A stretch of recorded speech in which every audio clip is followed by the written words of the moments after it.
Saya, Suryani SPD, pengawas sekolah dari Dinas Kabupaten Tanah Bumbu, menyampaikan proyek HARAP, akselerasi literasi numerasi murid, melalui pembiasaan penyajian soal berbasis AI pada asesmen sumatif. HARAP dalam bahasa Banjar artinya canggih atau hebat.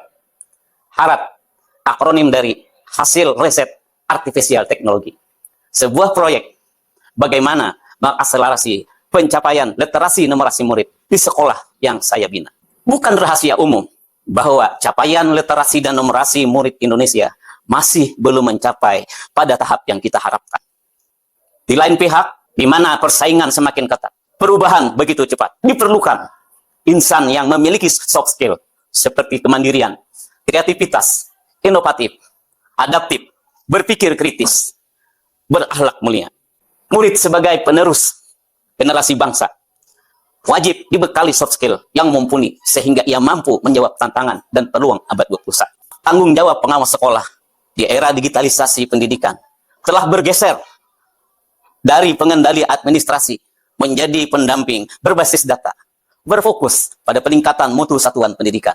Pengawas sekolah memastikan teknologi yang digunakan satuan pendidikan, dalam hal ini oleh guru, dalam mengajar dan pembelajaran harus terpantau sesuai dengan perkembangan kebutuhan. Pengawas sekolah sebagai pemantau dan pemandu kualitas satuan pendidikan bertanggung jawab meningkatkan kualitas outcomes, termasuk bidang literasi numerasi. SMP Islam Terpadu Al-Asmaul Husna, Kecamatan Simpang 4, Kabupaten Tanah Bumbu, adalah salah satu sekolah binaan sejak 2023. Sekolah ini berbasis boarding school dengan budaya pondok pesantren. Data capaian rapor pendidikan 2023, SMP ini memperoleh nilai literasi 86,67% dalam kategori baik. Namun, literasi ini tidak diiringi dengan perbaikan numerasi yang hanya mencapai 55,56%. Jika kita telusuri lebih dalam, kemampuan anak berliterasi yang tinggi hanya mencapai sekitar 17%. Inilah tanggung jawab saya bagaimana upaya yang dilakukan untuk meningkatkan literasi dan numerasi murid di sekolah ini dengan proyek HARAP. Tugas pengawas antara lain di bidang manajerial termasuk pendampingan transformasi digital, memastikan sekolah menerapkan administrasi dan tata kelola digital berbasis data, penggunaan rapor pendidikan, bagaimana mengidentifikasi, merefleksi, dan membenahi satuan pendidikan. Penyebab utama adalah tingkat literasi dan numerasi yang masih belum memuaskan, maka membuat proyek inovasi HARAP. Berbagai kegiatan yang dilakukan pengawas sekolah dalam memandu kualitas satuan pendidikan. Pertama, pasca diluncurkannya rapor pendidikan, kami melakukan refleksi dengan cara menganalisis capaian rapor pendidikan. Menganalisis rapor pendidikan adalah sebuah langkah awal yang strategis untuk melakukan identifikasi, refleksi, dan benahi. Oleh karena itu, pengawas harus senantiasa mendampingi kepala sekolah atau lokasi kurikulum untuk memberikan bekal bagaimana cara menganalisis. Dengan metode coaching, saya membimbing Wakasek kurikulum untuk bisa memimpin menganalisis rapor pendidikan kepada guru dan atau stakeholder lainnya. Dari rapor pendidikan di tahun 2025, kita sudah mencapai kategori baik pada literasi dan numerasi dengan progres yang naik untuk persentasenya. Tapi ada beberapa yang masih perlu kita tingkatkan, yaitu pada bagian karakter dan kondisi keamanan sekolah, karena kita di sini masih kategori sedang. Jadi dari rapor pendidikan sekolah ini contohnya kan dengan kepemimpinannya ada masalahnya refleksi guru dan pengolahan kurikulum belum bervariasi hasil belajar. Ini kegiatan benahnya adalah kita menguatkan contohnya. Dengan menganalisis capaian rapor pendidikan, sekolah ini memperhatikan prioritas yang harus dilakukan dalam mengidentifikasi, merefleksi, dan membenahi. Antara lain, pelaksanaan pelatihan pembelajaran yang mendalam.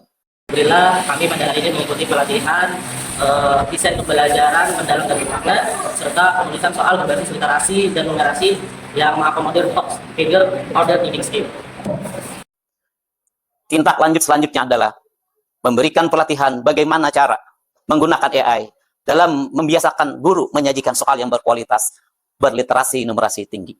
Yang dilakukan tadi Bu Harini tadi? Pada kegiatan pelatihan apa? Tadi kegiatan pelatihan tentang deep learning, kemudian pembuatan soal yang berdasarkan literasi numerasi, dan pembuatannya dibantu oleh AI. Apa manfaat yang pian rasakan? Sebenarnya biasanya biasa sudah bikin soal kayak infografis terus dibikin soal di bawahnya. Tapi untuk pembuatan yang terstruktur, ini karena baru latihan gitu. Jadi untuk pembuatannya mungkin lebih teratur lagi daripada sebelumnya. Terus harapan saya untuk anak-anak semoga dengan adanya soal yang lebih rinci dan lebih sesuai dengan tujuan pembelajaran, maka diharapkan anak-anak bisa lebih memahami dan bisa menggunakan di kehidupan sehari-hari. Cara menganalisis menggunakan AI, pertama masukkan dari Google Chrome Anda ke AI yang sudah familiar, misalnya ChatGPT. Setelah itu lampirkan soal yang akan dianalisis, itu beri prompt atau perintah.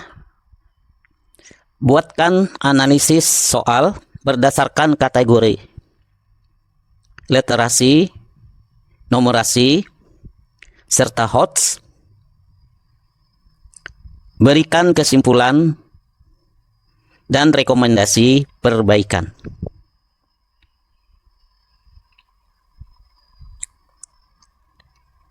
Ya, kita perintahkan, maka secara otomatis AI akan membantu mengerjakan proyek kita lengkap dengan tabel. Kita pindahkan ke dokumen misalnya Google Doc atau Microsoft Word. Oke, demikian lengkap dengan kesimpulan dan saran perbaikannya atau rekomendasi.